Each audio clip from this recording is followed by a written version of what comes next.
할렐루야. 같이 한번 해보십시다. 성령님 환영합니다. 성령님 인정합니다. 성령님 의지합니다. 우리 중에 성령님께서 운행하신 줄로 믿습니다. 우리 선제 박수로 하나님께 영광을 올려드리겠습니다. 감사합니다. 우리 한림 찬양대에 성령이 임하심을 믿습니다. 찬양의 큰 은혜가 됐습니다. 말세를 사는 성도의 지혜. 언제를 산다고요? 그렇죠. 말세를 사는 성도의 지혜. 그런 주제로 말씀을 전하겠습니다. 유대인들이 이스라엘 땅으로 귀환하는 것을 알리야 그렇게 말을 합니다. 알리야란 뜻은 올라간다 그런 뜻인데, 거룩한 땅으로 예루살렘으로 올라간다 해서 엘리야, 알리야 그렇게 말을 해요. 우리가 잘 아시는 대로 유대인들은 2000년 동안 나라 없이 전 세계에 흩어져서 디아스포라로, 난민으로 그렇게 살았습니다. 어디에서 살든지 그들은 자손 대대로 기회만 주어지면 약속의 땅, 가나안 땅으로 다시 가서 살 것을 소망하는 거예요. 그런데 성경에는 세상 끝날이 가까우면 이스라엘 백성을 이스라엘 땅으로 돌아오게 하게 하셨다는 그런 약속의 말씀이 여러 군데 발견이 됩니다. 신구약 전체 한 700여 군데나 다시 약속의 땅으로 이스라엘이 돌아간다 그런 말씀이 나와요. 그러므로 이 알리야 현상이 자꾸 일어난다는 것은 뚜렷한 재림의 징조라고 볼 수 있는 것입니다. 지난주 신문에 러시아와 우크라이나 전쟁으로 두 나라에 살고 있던 유대인 약 7만여 명이 이스라엘로 돌아갔다는 그런 신문 보도가 있었습니다. 전쟁이 지속되면 앞으로 이 숫자는 증가할 것이라 그렇게 보고가 되어 있어요. 또 1990년대 초반에 구소련이 붕괴되면서는 그 지역에 살고 있었던 150만 명의 이 유대인들이 이스라엘로 돌아갔습니다. 그리고 평년에도 매년 약 3만여 명의 유대인들이 전 세계에서 이 알리야를 하고 있다는 통계가 있습니다. 그만큼 주의 재림이 가까우고 있다는 그런 것을 이런 징조를 통해서 알 수 있는 것이죠. 기독교 신앙을 한마디로 기다림이라고 표현할 수가 있습니다. 구약 성경의 내용이 무엇입니까? 오실 메시아를 기다리면서 준비하는 것입니다. 그리고 신약 성경은 다시 오실 예수님을 맞이하기 위해서 준비하며 기다리는 것입니다. 이 재림에 대한 예언이 구약에서 1527번이나 나와 있고 신약에서는 318번 언급이 되어 있습니다. 그러니까 기독교 신앙에서 재림의 비중이 얼마나 큰가를 알 수 있는 거예요. 주님은 우리의 신랑이신 줄로 믿습니다. 우리는 주님의 신부인 것입니다. 그래서 신부된 우리가 신랑 되신 주님을 사랑한다면은 다시 오실 그날을 손꼽아 기다리면서 그리고 준비하는 것은 당연한 거예요. 부부간에 서로 알콩달콩 재밌게 살다가 남편이 해외에 근무를 나갔어요.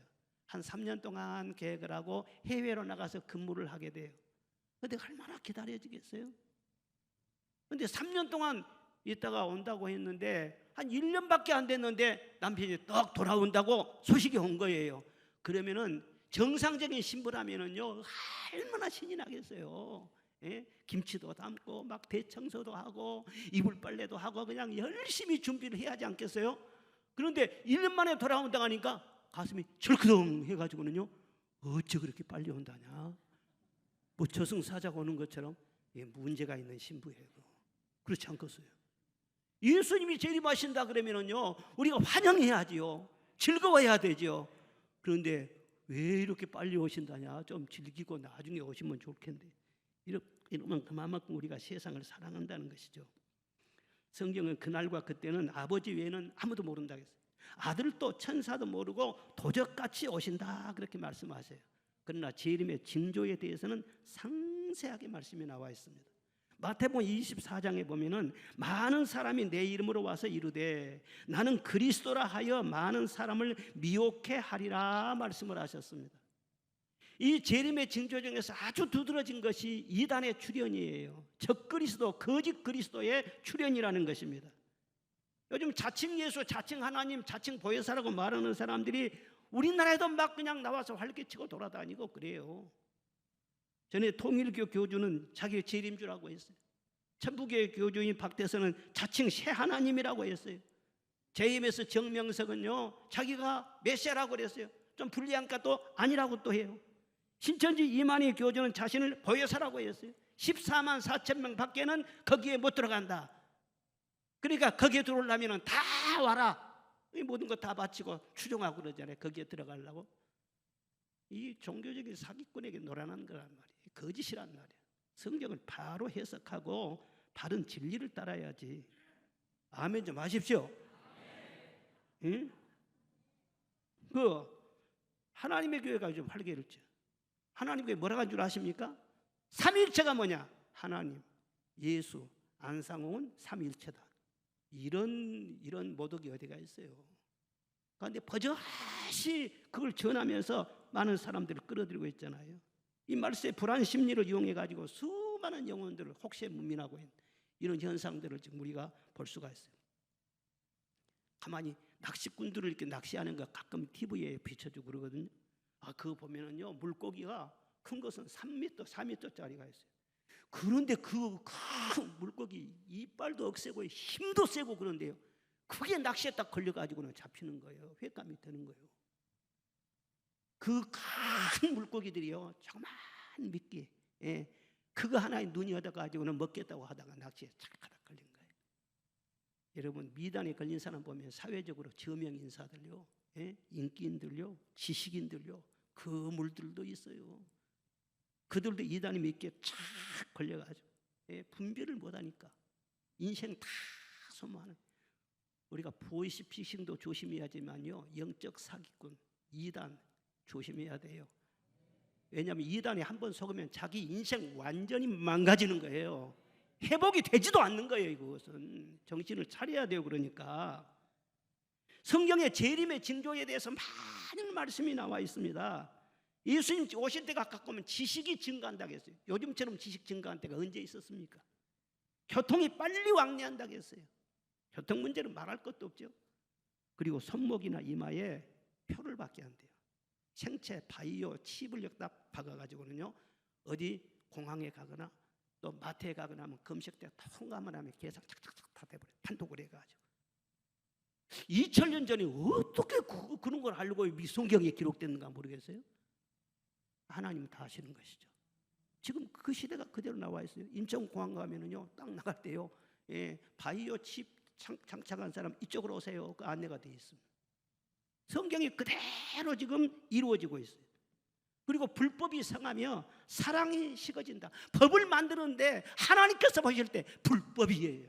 망가지는 법이에요. 나라 망할 법이에요. 그런데 그것을요 법이라고 만드는 거예요.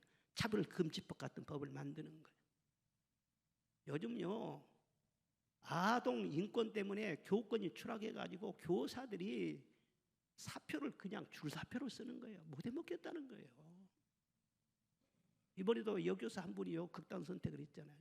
난리가 났어요. 교사들을 교사들로 존경, 옛날 같으면 선생님 그림자도 말 봐요. 그런데 교사를 인정을 하냐 그 말이야. 학생 인권만 불법으로 자꾸 만들어 놓으니까 버릇없는 애들을 키우고요, 완전히 사회가 그냥 무서운 세상이 돼버리고 말아요. 도덕적인 타락, 윤리의 파괴, 가정 해체, 이 현상이 지금 급물살을 타고 있다는 거예요. 마태복음 24장 14절에 보면은 이 천국 복음이 모든 민족에게 증거되기 위하여 온 세상에 전파되리니 그제야 끝이 오리라. 뭐라고 해도 이 천국 복음이 모든 민족에 미전도 종족이 없도록 다 전파돼야 되겠어요. 그런데 지금 그렇게 되고 있어요. 인터넷 발달로요, 지금은 미전도 종족이 거의 없을 정도로 구석구석이 복음이 편만하게 다 전해졌습니다. 난리와 난리 소문이 끓임이었고, 전쟁의 소문과 기근과 지진과 이상 기후현상과 이런 모든 것들이 성경에 다 예언이 되어 있는데 이곳저곳에서 막 터지고 있잖아요. 이 모든 것들이 재림이 임박했다는 것을 알리는 징조가 아니면 무엇이겠냐는 거예요. 확실한 것은 성도들이 주님의 재림을 사모할 때 주님을 뜨겁게 사랑하게 됩니다. 그리고 간절히 기도하게 됩니다. 그래서 성령으로 충만하게 됩니다. 주님의 재림을 뜨겁게 사모할 때 세상을 이길 수 있게 되고 세상을 정복할 수 있게 되고 그날의 영광을 얻게 될 줄로 믿습니다. 그런데 재림신앙을 갖되 성경적으로 건강한 재림신앙을 가진 것이 굉장히 중요한 거예요. 잘못되면은요, 이 재림신앙 그것 때문에 완전히 망가지는 거예요. 예수님은 항상 깨어있으라고 하시면서 인자의 때는 노아의 때와 같다 그렇게 말씀하셨습니다. 마태복음 24장에 노아의 때와 같이 인자의 임함도 그러하리라. 홍수전에 노아가 방주에 들어가던 날까지 사람들이 먹고 마시고 장가들고 시집가고 있으면서 홍수가 나서 그들을 다 멸하기까지 깨닫지 못하였더라. 죄악에 깊이 잠들어 있다가 홍수가 덮쳐가지고 그날이 다 멸망을 당하는데도 어째서 이렇게 비가 온다냐 모르는 거예요. 멸망당하면서도 왜 죽는지를 모르는 거예요. 인자의 임함도 그와 같으리라. 그런데 오늘 8절에 노아는 여호와께 은혜를 입었더라 말씀을 하고 있어요. 노아 시대는 타락한 시대예요. 그 땅을 그래서 홍수로 멸하려고 한 것이에요. 그런데 유일하게 노아와 그의 가족만 구원을 받았거든요. 물에 떠내려가더라도요 구명조끼 입으면은요 안전하잖아요. 그런데 노아는요 죄악의 홍수가 확 밀려들 때 은혜를 입었다는 거예요. 그 은혜가 바로 구원의 조끼가 된 거란 말이에요. 여러분, 은혜가 있고 없는 차이, 은혜를 입었는가 벗었는가의 차이가 구원과 심판을 가른다는 것을 알아야 돼요. 한번 은혜를 입었으면 은혜를 소멸하지 마시기를 바랍니다. 왜 은혜를 받았다가 은혜를 벗냐 그 말이에요. 끝까지 은혜를 입어야 되지요. 그래야 보호를 받을 수가 있는 것이죠. 은혜는 하나님께서 거저 주십니다. 선물로 주십니다. 우리를 택하여 주신 거 거저 택해 주셨어요. 말씀 주시고 구원하시고 성령 주시고 그림없이 거저값없이 주시는 거예요. 그런데 거저 주시는 은혜만 있는 것이 아니라 내가 잘해서 더 주시는 은혜가 또 있는 거예요. 자녀들 기를 때 그러잖아요. 자녀를 그렇지 않아도 잘해주지만은 말 잘 듣고 사랑스럽게 예쁜 짓 하고 그러면은 더 칭찬해주고 더 좋은 것도 사주고 더 용돈도 더 주려고 하고 그러잖아요. 우리가 하나님께서 그렇지 않아도 사랑하시지만은요 우리가 하나님 말씀을 잘 듣고 잘 믿고 하나님을 기쁘시게 하면은 은혜 위에 은혜를 날마다 더해 주실 줄로 믿습니다. 믿음이란 것을 뭘 말하냐 하면은 은혜에 대한 반응을 말하는 거예요. 은혜를 주셨는데 어떻게 반응하느냐? 감사로 반응하고 기쁨으로 반응하고 순종으로 반응하고 이런 모든 것들이 믿음이라고 말이에요. 노아가 잘한 것이 뭘 잘했느냐? 하나님이 은혜를 주셨을 때 반응을 잘하는 거예요. 말씀에 대해서 우리가 말씀에 특별한 보호를 받고 온전한 구원에 이르기 위해서 어떻게 살아야 되겠습니까? 하나님께서 모델로 노아를 딱 세워주셨잖아요. 노아처럼 하라는 거예요. 예, 노아는 첫째로 의인이었다고 했습니다. 뭐였다고요? 예, 9절에 노아는 의인이요 딱 적혀져 있어요. 7장 1절에도 여호와께서 노아에게 이르시되 이 세대에서 내가 내 앞에 의로움을 보았느니라 말씀을 하셨어요. 하나님 보시기에 너는 옳다, 너는 참 의롭다. 유일하게 그 시대에 노아를 그렇게 인정을 하셨어요. 그런데 여기서 말하는 의인이라는 것이 아무 흠이 없다는 말일까요? 또 그건 아니잖아요. 성경에는 모든 사람은 다 죄를 범하였다. 원죄가 다 있는 거예요. 의인은 없나니 하나도 없다고 했어요. 그러니까 인간이 완벽할 수가 없지요. 다 죄인이지요. 그런데 하나님이 보실 때 노아를 의인이라고 인정하는 이유가 있어요. 그건 두 가지입니다. 하나는 뭐냐면 말씀을 온전히 믿는 거예요. 하나님께서 말씀하시면 아멘하고 그냥 받아들이는 거예요. 히브리서 11장에 보니까는 믿음으로 노아는 아직 보이지 않는 일에 경고하심을 받아 경외함으로 방주를 준비하여 그 집을 구원하였으니 이로 말미암아 세상을 정죄하고 믿음을 따르는 의의 상속자가 되었느니라. 믿음으로 노아는 경고하심을 받아 착착 나오잖아요. 노아가 480세에 하나님의 말씀을 들었어요. 노아야, 이 세상이 죄악에 관영했으니 120년 후에 홍수로 심판할 것이다. 너는 그때를 대비해서 너와 내 집을 위하여 방주를 지어라 말씀을 하셨어요. 그런데 그 말씀을 받고는요 조금도 의심하지 않고 뭔 그런 일이 있을라느냐 조금도 그런 생각이 들지 않냐 그대로 믿었어요. 굳게 믿었어요. 그 시대에 다른 어떤 사람들도 그 말을 받아들일 수가 없었어요. 그런데 노아는 그대로 받아들였다는 거예요. 이게 대단한 믿음 아닙니까? 여러분 이 소돔성의 불벼락으로 유황불로 심판을 할 때도 하나님께서 천사를 통해서 경고를 딱 주었어요. 불심판한다. 불벼락 떨어진다. 그러니까 이 롯의 이 사위들이 뭐라고 했어요? 이 날벼락에 마른 하늘에 무슨 불벼락이냐고. 그런 사기가 어디가 있어? 무슨 벼락이 떨어져? 그러면 성경이 뭐라고 했어요? 농담 웃기네. 농담으로 알았다. 그 불벼락 맞아서 다 멸망당했잖아요. 그런데 노아는 전혀 그렇잖아요. 120년 다음에 내년 일도 아니고 120년 다음이나 그런데 그대로 믿고 깨닫고 말씀한 대로 그대로 순종했어요. 그러니까 하나님이 얼마나 귀한지. 우리도 그렇잖아요. 무슨 말할 때 내 말을 믿어주고 말이 통하면은요 그 사람 귀하게 여겨지잖아요. 그런데 하나님께서도 말씀을 쟀는데 그대로 받아들이고 믿고 따르니까는 너무너무 귀한 거예요. 누가 뭐래도 너는 의인이야. 하나님이 의인이라면 의인인 것이지. 꼭 무슨 정의를 묻고서 하고 막 사람들 보기에 완벽하고 그래서 의인이 된 것이 아니라 하나님을 의롭게 보면 의인인 것이지. 할렐루야. 오늘날도 그렇습니다. 어떻게 해서 죄인된 우리가 의인으로 거듭날 수 있습니까? 어떻게 하면 이 세상에서 여러 가지 시달리며 사는데 하나님 앞에 인정받을 수 있습니까? 하나님께서 말씀하실 때 아멘하고 그대로 받아들이시기를 바랍니다. 그것이 사실은 전부예요. 그것 빼놓고는 절대 하나님 앞에 의롭다고 인정받을 수가 없어요. 내가 죄인이지만 하나님이 세상을 이처럼 사랑하사 독생자를 주셨으니 이는 저를 믿는 자마다 멸망치 않고 영생을 얻게 하려 하심이니라. 독생자 주셔서 우리의 죄를 다 대속하여 주시고 십자가 지셨고 그 예수 믿으면 죄 사함 받고 구원받는다고 약속했잖아요. 그 말씀에 아멘 해야 돼요. 아멘 해야 돼요. 아멘 한 사람만 구원받는 거예요. 지옥불을 내서 구원받는 거예요. 예수님 영접하면은요 의롭다함을 얻고 하나님 자녀 되고 이 자리에 우리 가운데 그런 분들이 다 모여 있잖아요. 따라합시다. 예수님 믿습니다.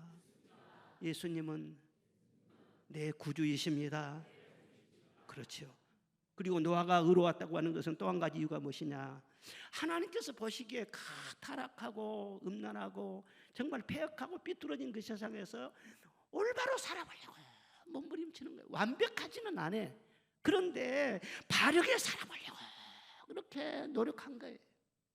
이 노아 시대는요 죄악이 너무 관영했어요. 그래서 죄가 곧 문화였어요. 아무 거리낌 없이 죄를 즐기는 거예요. 육체의 정욕을 따라서 좋은 게 좋은 것이지. 하나님은 진노하시는데 죄를 지을 때 즐기면서 사람들이 보지만 않으면 끝나는 것이지. 즐기며 사는 거예요. 그런데 노아는요 그게 아니다. 하나님 마음 아프게 하면 안 돼. 그리고 하나님 앞에 자기 자신을 날 바로 세우려고 노력했어요. 노아 시대는요 두 가지 죄예요. 첫 번째는 성적인 타락입니다. 오늘 2절에 보니까 하나님의 아들들이 사람의 딸들의 아름다움을 보고 자기들이 좋아하는 모든 여자를 아내로 삼은지라 그랬어요. 여기 하나님의 아들들이라는 것은 셋의 계열을 말해요. 이 셋의 계열은 족보가 있는 사람들이에요. 하나님을 경외하는 사람들이에요. 물론 여러 가지 해석이 있을 수 있지만 그 해석이 성경적입니다.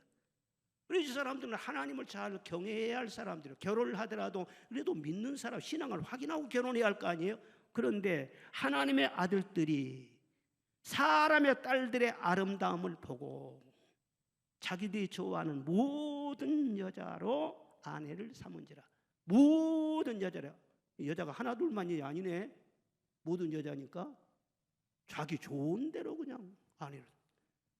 그래서 믿는 자들이 타락했어요.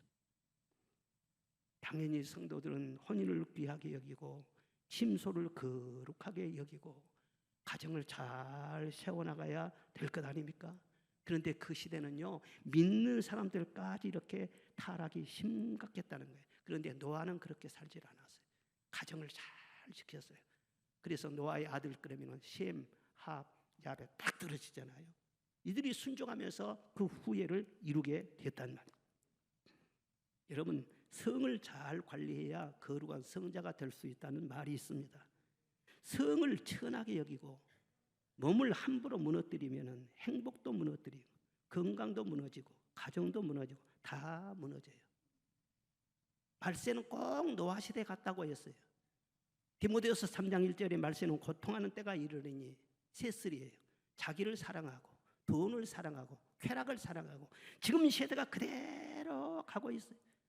그래서 이 죄를 짓는 것을 합법이라고 하니까 지금 간통해도 그것도 뭐 죄가 아니래. 예? 법적으로 그 딱 죄가 아니래. 하나님께서 진노하시는 것을 법을 그렇게 잘못되게 만들어 가지고 많은 사람들을 죄악의 길로. 저는 3차 전쟁이 개인적으로 안 일어났으면 좋겠어요. 그런 무서운 전쟁이 일어나면 너무 끔찍해요. 그런데 성경 말씀 보면은 아마겟돈 전쟁 예배가 되어 있거든요. 전 세계 인구의 3분의 1이 죽는다고 요한계시록에 기록되어 있잖아요. 없으면 좋은데 그런 일이 있다고 그렇게 말씀은. 그런데 언제나 전쟁이라는 이런 것은요, 이 죄 때문에 하나님의 심판으로 온 거거든요. 어떤 전쟁이 됐든 간에. 그러면 앞으로 3차 전쟁이 일어나면은 그건 무슨 죄 때문일까? 이게 바로 전 세계에 지금 퍼져 있는 동성애가 아닌가. 동성을 합법화시키잖아요. 차별금지법 이렇게 만들어서.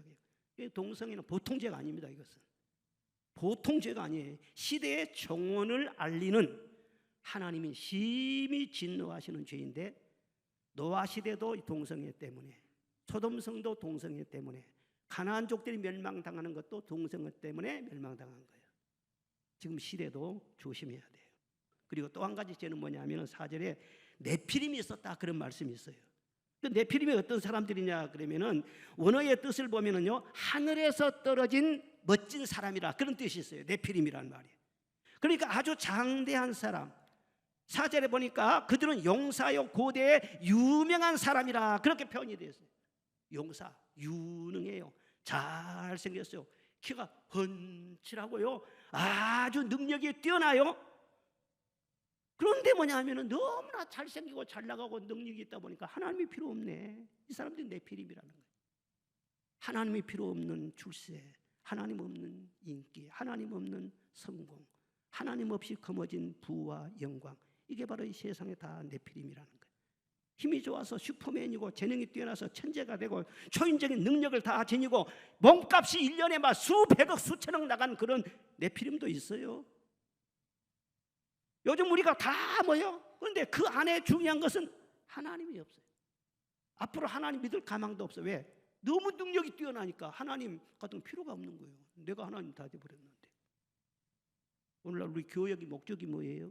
여러분 자녀들을 어떤 자로 키우기를 원하십니까? 성경을 가만히 보면 네피림으로 키우기를 원하시는 거예요. 뛰어난 미모와 뛰어난 능력과 경쟁력을 가지고 아주 일당천을 당하고 만을 당하면 대단한 인재로 키우기를 우리가 더 원하는 거예요. 그런데 아무리 뛰어나고 화려하고 잘나가고 공중으로 붕붕 뜨고 그런 데가 그 속에 하나님이 없다. 하나님이 아예 필요 없는 그런 자녀가 된다. 끔찍하지 않습니까? 사랑하는 여러분, 하나님께서 사람을 창조하실 때 나무 토막이나 철로나 돌로나 만들지 않고 흙으로 만드셨어요. 우리 인간은 질그릇처럼 연약해요. 그리고 하나님을 의지해야 하나님의 도움으로만 살 수 있도록 그렇게 하나님이 창조하셨어요. 그래서 우리가 인생을 살다 보면은요, 강한 자가 없어. 대단한 사람이 없어. 다 연약해요. 하룻밤도 은혜 아니면은 살아갈 수가 없어. 하루 한순간이 정말 하나님의 은혜가 절실한 거예요. 주 없이는 살 수 없어. 주 떠나가시면 내 생명 헛되네. 내 생명만 헛된 것이 아니야. 내 수고도, 내 인내도, 내 능력도 주 떠나가시면 아무것도 소용없어요. 주님 나를 도와주세요. 이것이 바로 우리의 기도지 않아요? 그런데 그런 도우심 필요 없대. 네피림은요. 예. 완전히 하나님 무시해버린 거예요. 인간의 힘만 자랑하는 거예요. 이게 교만이에요. 이 교만 때문에 하나님이 진노하신 거예요. 그래서 이 네피림 같은 족속들을 다 쓸어버리려고 홍수를 버는 것 아닙니까? 그런데 노아는 그런 가운데서도 겸손했다는 거예요. 하나님만 의지하고 하나님의 말씀에 귀를 기울이고 늘 기도하면서 하나님을 경외했다. 이게 차별한 것이거든요. 차별화. 그래 하나님께서 의롭게 보신 거예요. 여러분, 사람들이 좀 잘 봐주고 그래도요, 뭐 기분만 조금 좋다 끝나요. 그런데 하나님이 인정하시고 의롭게 보시면 보상이 따라오는 거예요. 하나님께서 의인을 보호하시는 거예요. 홍수가 범람할지라도 저에게는 미치지 않겠다고 시편 32편에 말씀하고 있는 것입니다. 의로움이 있으면 절대로 버림받지 않습니다. 다니엘은 사자 굴 속에 던져졌지만 의로웠기 때문에 사자가 그를 해칠 수 없도록 하나님께서 천사를 보내서 이불을 봉하셨어요. 요셉은 온갖 누명을 다 쓰고 감옥에 갇혔지만 의로웠기 때문에 하나님께서 그를 구원해내시고 해와 같이 빛나게 하셨습니다. 하나님이 인정하시는 의인이 잘 되지 않으면 누가 잘 될 겁니까? 예? 대저 의인의 길은 여호와께서 인정하시나 악인의 길은 망하리로다. 할렐루야. 의인은 흥왕합니다. 의인은 행복합니다. 영국의 스펄전 목사님 그런 말을 했어요. 하나님께서는 의로운 자들에게 상을 주시고 불의한 자들에게는 저주를 내리십니다. 위험할 때나 좋을 때나 박해할 때나 어린 시절이나 성년기나 노년기에도 의인은 언제나 행복을 누립니다. 할렐루야. 누가 행복해요? 누가 저녁에 잠 잘 자요? 누가 마음에 평안해요? 누가 날마다 기쁨이 충만해요? 의인입니다. 하나님 앞에 바르게 살려고 하는 사람인 것입니다. 시편 92편의 의인은 종려나무같이 번성하며 레바논의 백향목같이 성장하리로다 그랬어요. 시편 잠언 24장에 의인은 7번 넘어질지라도 다시 일어나려니와 악인은 재앙으로 말미암아 엎드러지느니라. 잠언 28장 1절에 의인은 사자같이 담대하느니라. 마태복음 13장에 그때 의인들은 자기 아버지 나라에서 해와 같이 빛나리라. 귀 있는 자는 들을지어다. 해는 지지를 않는 거야.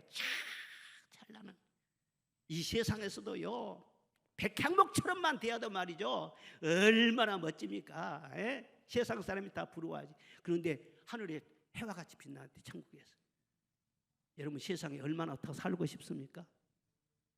길게 잡아서 한 100년 더 살고 싶죠. 100년 더 사세요.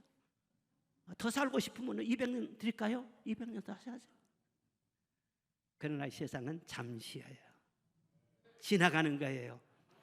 천국에 한번 들어가면 영원이에요. 당신의 그 섬김이 천국에서 해같이 빛나리. 천국에서 빛나는 것이 진짜 빛나는 것이지. 아멘. 야, 우리 빛을 받는 의인에게 그런 약속을 다 주셨잖아요. 의인이 멸망당해요? 절대로 하나님이 버리지 않아요. 노아 시대에 그를 연구하는 학자들에 가면 그때 당시 인구가 얼마나 많았을까? 정확한 것은 알 수 없지만 대충 추산하면요, 한 20억쯤 됐을 것이다. 그렇게 추산을 합니다. 그럼 20억 사람들 홍수에 다 망했어요. 그런데 그 중에서 노아의 가족 20억 대 1이에요. 경쟁률로 말하면. 하나님께서는 누가 의인지를 정확하게 찾습니다. 정확하게 찾아내십니다. 예. 사막에 바늘이 떨어져서 못 찾아. 그런데 하나님은 정확하게 찾아내. 할렐루야. 여러분이 숨겨져 있다고 생각하지 마시라고요. 내 눈물을 누가 보시겠느냐? 내 사정을 누가 알겠느냐? 내 기도를 누가 들으시겠느냐? 그따위로 생각하지 마시라고. 하나님은 정확하게 여러분을 보시는 거예요. 인정하시는 거예요. 그리고 하나님의 의로움이 있을 때 말이죠, 들어 세우시는 것입니다. 7번 넘어져도 다시 일어나게 하신다. 할렐루야. 그리고 둘째로 노아는요, 하나님과 동행했어요. 하나님과 뭐 했다고요? 9절에 그는 하나님과 동행하였으며 그렇게 나와 있습니다.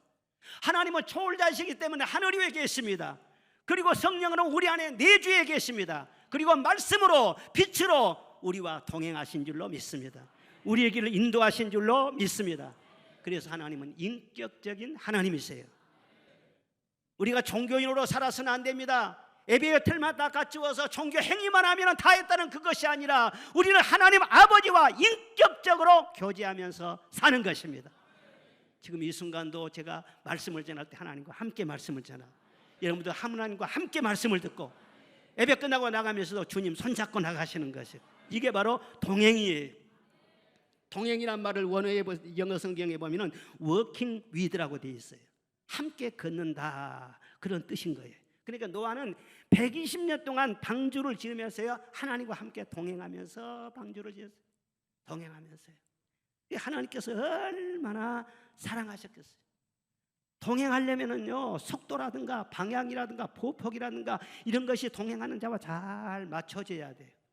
그런데 수준이 비슷하면 별로 불편이 없는데, 어른이 어린아이와 동행한다 그러면 누가 더 힘들 것 같아요? 아빠가 어린애들 데려가면, 할아버지가 손자를 데려가면 누가 힘들 것 같아요? 저도 손자를 데리고 어디를 가봤어요. 그런데 자기들 가고 싶은 대로 가려고 해요.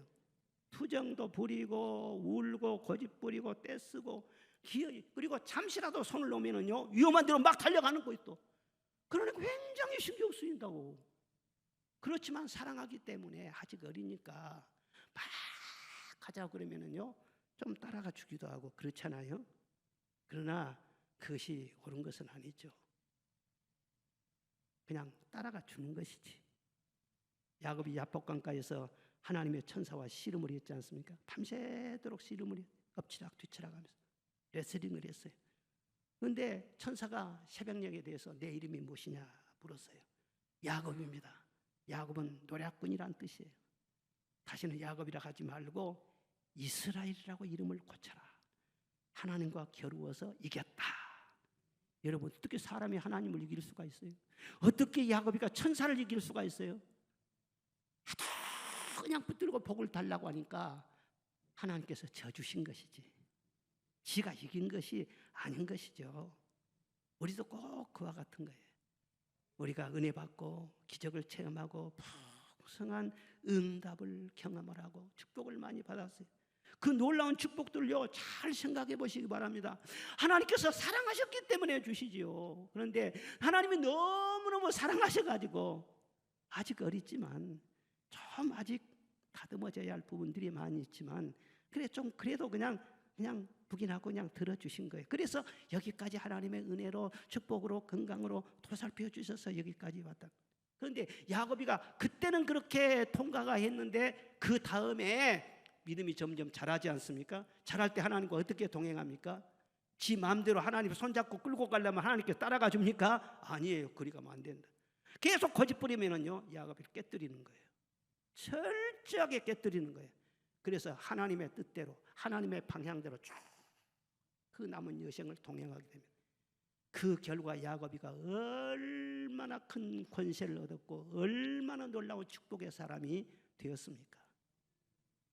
사랑하는 여러분, 지금도 그래요. 야곱이처럼요, 우리는 원죄가 있기 때문에 다 내 생각이 있어요. 고집이 있고 욕심도 있고 인간적인 어떤 술수가 있고 다 그런 게 있는 거예요. 그런데 그런 걸 가지고 하나님과 온전히 동행할 수가 없어. 내 자신을 항상 내려놔야 돼. 내 자신이 깨어져야 돼. 그리고 하나님의 영으로 충만해야 돼. 그렇게 나갈 때 복이 있을 줄로 믿습니다. 육신의 생각은 사망이요 영의 생각은 생명과 평안이라. 로마서 8장에 육신의 생각은 하나님과 원수가 되나니 이는 하나님의 법에 굴복지 아니할 뿐 아니라 할 수도 없습니다. 너희가 육신대로 살면 반드시 죽을 것이로되 영으로서 몸의 행실을 죽이면 살리라. 할렐루야. 내 육신의 생각으로 내 감정으로 고집대로 막 끌고 나가려고 하면은요, 반드시 죽는다. 반드시 고생감이라는 거예요. 부끄럼 당한다는 거예요. 그런데 영으로서 몸의 행실을 죽이면 살리라. 하나님의 뜻대로 쭉 나가게 되면은요, 생명이 있고 평안이 있고 평탄하게 되고 형통하게 되고, 이것이 바로 노아의 삶이고 야곱의 삶이고 우리에게 다 보여주고 있지 않냐 그 말. 여러분, 생명이 풍성하시기를 바랍니다. 평강이 넘치시기를 바랍니다. 야곱의 얘기 제가 했죠. 여러분, 노아의 얘기도 알고 이제 이 요나의 얘기도 알고 있죠. 요나가 어땠어요? 하나님의 선지자인데 하나님이 말씀하셨어요. 너는 일어나서 저 큰 성읍 니느웨로 가서 말씀을 전해라. 그들이 죄가 많아서 내가 심판하겠다고 말씀을 전해라. 회개하라고 해라. 그런데 요나가 니느웨로 가려고 하니까 니느웨하고는 감정이 안 좋아. 우리나라 사람들이 일본하고 과거가 좀 험악했기 때문에 감정이 안 좋잖아요. 그러니까 이 니느웨가 이 이스라엘을 괴롭혔단 말이에요. 그래 감정이 안 좋아. 에이씨, 그러면 망해버려야 되는데 가서 또 말씀을 또 전해주면 회개하고 그 사람 복 받을까 봐서 그냥 신경 써요. 그래서 정반대 다시스로 배를 타고 가버렸어요. 여호와의 얼굴을 피해가지고. 그런데 여호와의 얼굴을 피할 수가 있습니까? 뱃삭을 주고 배에 올라서 배 밑창으로 쭉 들어가지고 거기서 꿀꿀 잠을 자고 있어요. 그런데 여호와께서 큰 바람을 바다에 내렸어요. 바다 가운데 폭풍이 일어났어요. 배가 엄청나게 시달려가 거의 깨질 정도가 됐단 말이에요. 그런데도 내몰라라 하고 말이야 잠푹 속에 사고 있어. 왜 폭풍이 일어났어요? 누구 때문에 바다가 성이 났어요? 그 배 안에 있는 승객들이 얼마나 많은데 그 승객들이 지금 누구 때문에 고생을 하는 거예요? 자기가 잘못했으면 자기만 고생한 것이 아니라 배 안에 있는 승객들 다 고생을 시켜요. 여러분 가정에서 한 사람이 잘못되면요 온 가족 다 고통당해요. 나라의 지도자 한 사람이 잘못되면 온 나라가 다 고통당해요. 교회도 마찬가지예요. 교회 지도자 한 사람이 잘못돼 보세요. 온 교인들이 다 고통당해요. 그런데도 내몰라라 하고 말이죠. 밑창에서 말이죠. 탁 들어서고 잠만 굴굴 자고 있네. 자는 자의 어찌미냐 일어나라 깨웠어요. 딱 걸렸지 제비에서. 누구 때문에 이 바람이 일어났느냐? 나 때문에. 누구 때문에 바람이 일어났냐? 가장 풍파가 일어났느냐? 나 때문에. 하나님께서 그대로 놔두면 사람이 안 돼. 그래서 사람 만들기 위해서 바람을 일으킨 거예요. 너 회개하라는 거예요. 방향을 돌이키라는 거예요. 너 지금까지 어떻게 살았느냐는 거예요. 얼마나 너가 세상을 사랑했느냐. 주님 사랑하지만은 반짝짜리 사랑이 있잖아. 세상 반짝 사랑하고 주님 반짝 사랑하고 있잖아. 온전히 사랑해야지. 주님께서요 풍랑을 보내갖고는요 탁 가는 길을 막으시는 거예요. 그리고 기어이 하나님 쪽으로 돌이키잖아요. 하나님은 뜻이 일정하십니다. 절대 호락호락한 이랬다 저랬다 하지 않습니다. 하나님을 이길 자가 누가 있겠어요? 우리가 온전히 주님의 뜻을 따를 때 그 안에 하늘나라가 이루어질 줄로 믿습니다. 환경이 문제가 아닙니다. 누구와 사는가가 문제가 아니야. 하나님 때문에 우리는 행복하게 될 줄로 믿습니다. 높은 산이 거친 들이 초막이나 궁궐이나 내 주 예수 모신 곳이 그 어디나 하늘나라. 우리 후령 불러봅시다. 할렐루야 찬양하세. 내 모든 죄 사함 받고 주 예수와 동행하니 그 어디나 하늘나라. 할렐루야. 주님과 동행하면 하늘나라가 이루어집니다. 주님이 일하실 줄로 믿습니다. 아름다워질 줄로 믿습니다. 문제가 해결되고 풍랑이 잔잔해질 줄로 믿습니다. 주님과 동행하는 방법이 무엇이냐? 주님의 말씀을 잘 듣는 것이죠. 여기서 고생해갖고 인공위성을 쌓으려 휙 쌓으면 이 그냥 대기권 밖으로 나가가지고는 말이 지구를 하루에 몇 바퀴씩 돌면서 막 그러면서 지구하고 늘 교신을 하는 것입니다. 그래서 필요한 정보를 보내주고. 그런데 교신이 잘 뜨다가 인공위성이 말이죠. 교신이 뚝 끊어졌어요. 아무리 여기서 호출을 해도요 연락이 오질 않는 거예요. 그렇게 되면 어떻게 돼요? 그 우주의 미아가 되는 것이죠. 그럼 우주의 쓰레기가 되는 거예요. 그 버린 거예요. 그것은요. 하나님께서 우리 한 사람 한 사람을 창조하시고 구원하실 때는요 하나님의 영으로 계속 교통하는 거예요. 계속 하나님 말씀을 주세요. 여러분 한 사람 한 사람을요 특별 관리를 합니다. 여러분 숨어 있지 마시라고요. 하나님께서요 오바 나와라, 오바 김집사 나와라, 박집사 나와라 다 교신한다는. 그런데 그냥 요나처럼 잠만 자고 있어 안 된다. 깨어 있어야 한다. 주의 말씀 듣고 그 말씀대로 준행하는 거예요. 유명한 영국의 허드슨 테일러라고 하는 선교사님 있죠. 이분은 중국 선교를 했는데 다른 사람들은 다 상하이라든가 그런 해변에 있는 발전된 도시에서 선교를 했지만 그분은 내지 선교 안으로 쑥 들어가가지고 제일 열악한 환경에서 평생토록 선교 활동을 했어요. 그러면서 오늘날 중국의 기독교 부흥의 초석을 만든 사람이 허드슨 테일러예요. 엄청난 그런 열매를 거두게 된 거예요. 그러면서도 항상 이분은요 행복해요. 만면에 미소를 뜨고 너무너무 기뻐했어요. 그래서 후배 선교사님들이 참 어떻게 저렇게 일을 많이 하시면서 스트레스도 받지 않고 저렇게 행복하게 하실 수 있을까? 비결이 뭡니까? 하고 물었다는 거예요. 그랬더니 제 헌신과 행복의 비결은 하루를 어떻게 시작하느냐에 달려 있습니다. 연주자는 음악회가 시작되기 전에 악기를 조율합니다. 음악회가 끝난 뒤에 조율한다면 어리석은 사람이겠지요.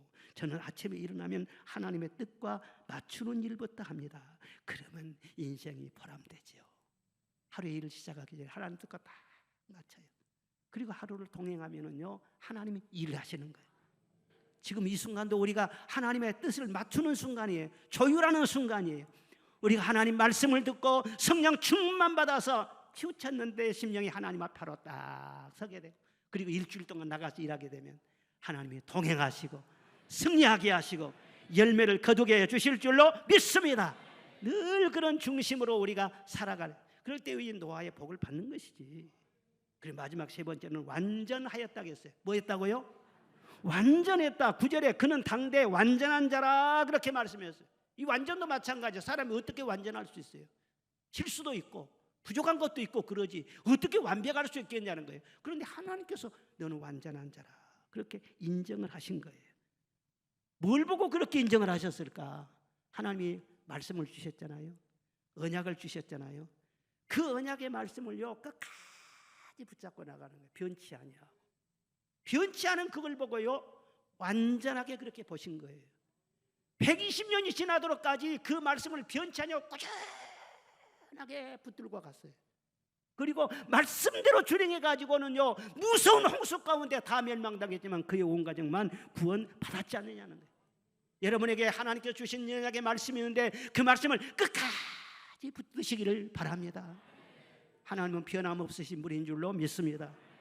창세기 17장 1절 말씀 보면은 아브라함이 99세 때에 여호와께서 아브라함에게 나타나서 그에게 이르시되 나는 전능한 하나님이라 너는 내 앞에서 행하여 완전하라 그랬어요. 아브라함아 나는 전능한 하나님이다. 못 이룰 것이 뭐가 있겠느냐. 제발 나는 내 앞에 완전해. 그 말이 무슨 말이겠어요? 하나님께서 아브라함에게 언약을 주셨어요. 내가 너에게 아들을 줄 것이다. 그 후손이 번성하게 될 것이다. 그리고 그 후손들이 이 넓은 땅을 차지하게 될 것이다. 네 허리에서 왕들이 나올 것이고 많은 민족들이 생기게 될 것이다. 그렇게 약속을 주셨어요. 그런데 약속 주신 지가 지금 24년이나 지났네. 그래가지고 지금 노인이 되고 자기 아내는 지금 할머니가 됐는데 아직까지 아들이 안 나와요. 그러니까는 이제 마음을 접을 때가 됐지. 아이고 이제 뭐 하나님이 그렇게 뭐 말씀만 하셨겠지. 그리고 포기한 거예요. 어떻게 90살 우리 집사람이 뭐 애를 낳겠느냐. 포기한 거예요. 그때 하나님이 딱 환상에 나타나서 너 완전해라. 내가 말한 것은 나는 책임을 져. 내가 말한 것은 절대 잊지를 않아. 90살이라고? 100살 다 됐다고? 너 완전해야 돼. 절대로 흔들리면 안 돼. 그래서 아이고 하나님 앞에 흔들리면 안 되겠네. 그래서 로마서 4장 보면은요 믿음이 굳건해졌어요. 그 환상을 본 다음에. 그리고 믿을 수 없는 중에 믿었고 바랄 수 없는 중에 바랬고 의심하지 아니하였고 말씀을 굳게 믿었어요. 그리고는요 1년 다음에 딱 이삭이 태어난 거예요.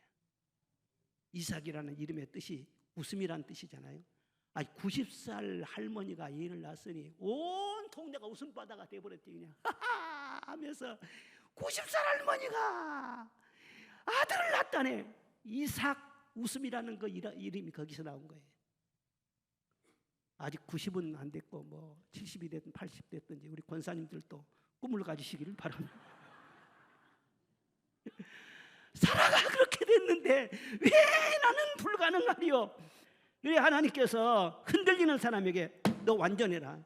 예? 중간에 변치 말아라. 끝까지 붙들고 나가야 되는 것이다. 하나님은 한 번 지키면 천년이 가도 그 약속을 잊지 않는다고 했잖아요. 제가 기도할 때 그런 하나님 감동을 주실 때가 있어요. 내가 한다, 내가 한다 그럴 때가 있어요. 그 말이 무슨 말이겠어요? 사람들 다 필요 없어. 내가 한다면 되는 거야. 지금까지 수없이 그런 말을 들었지만 진짜 하나님이 하실 때는요 다 이루어지는 거예요. 그런데 하나님은 변함이 없는데 사람이 변해요. 예? 그냥 빼딱빼딱 변질해. 진짜 변하는 것은 안 좋습니다.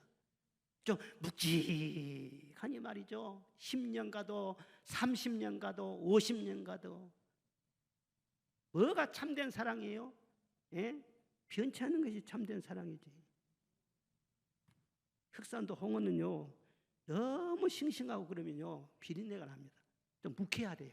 삭혀져서 구수한 냄새가 나는 거예요. 여수 사람들은 삭힌 걸 잘 안 좋아하던데 저는 좀 삭혀야 돼. 구수하게 얼마나 좋아요. 김치도요 묵은지가 말이에요. 새김치도 좋지만 묵은지 찜해놓으면요 맛있어. 침이 꼴딱꼴딱 넘어간다. 된장도 묵은 된장이 진짜 맛있다니까. 그렇잖아요. 탁 불어서 국 끓이면 맛있어. 여러분들 다 우리 신안 덕분에 좀 잘 소금 잡수고 사시는데 우리 신안 소금이 최고입니다. 세계에서 최고예요. 그런데 신안 소금도요 좀 묵어야 돼요. 지금 바로 이렇게 긁어놓은 것은요 이게 짜기도 하고 세기도 하고 좀 짠맛, 쓴맛까지 난다. 그런데 이 소금을 긁어다가는요 큰 돌 창고가 있거든요. 거기다가요 3년, 5년 묵힙니다. 묵혀요. 그러면은요 이 센 맛이 싹 사라져요. 그리고 짠맛하고요 달콤한 맛이 나온다. 그게 진짜라요. 저한테 물어보고 소금 사라니까.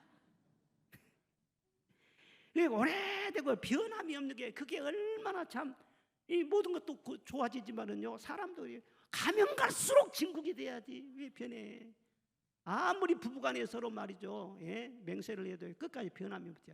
저는 오늘 이 설교를 준비해서 맨 유행가가 생각이 나요. 유행가. 그래서 집사람한테 유행가 생각이 난다고 했더니 당신 영이 더러워져서 그런다고.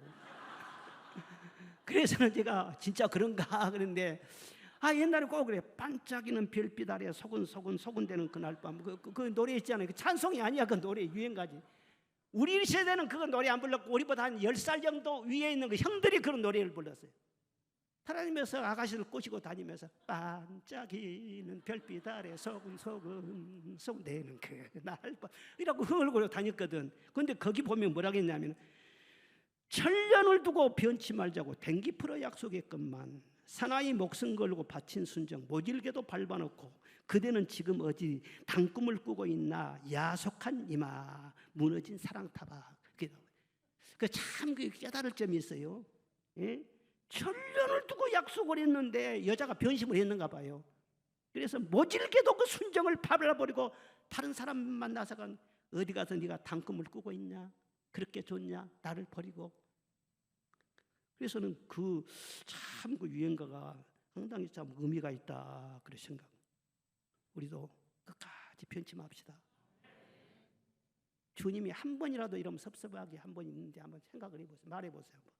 주님이 한 번이라도 이러면 할 때 실수한 적이 있고 섭섭하게 해본 적이 있는가 한번 말을 해보시라고. 한 번도 없어. 한 번도 없어. 그럼 우리가 정신을 차려야죠. 나도 주님 섭섭하지 않게 하렵니다. 변치 않고 주님 사랑하기를 원합니다. 참, 이 노아의 신앙이 얼마나 귀한 신앙인지. 그래서 이번에 제가 말씀 전할 기회가 좀 주어지니까 말세를 살아가는 성도의 지혜에 대해서 오늘 저녁에도 수요일 저녁에도 몇 차례 전하려고 생각을 합니다. 은혜 받으시기를 바랍니다.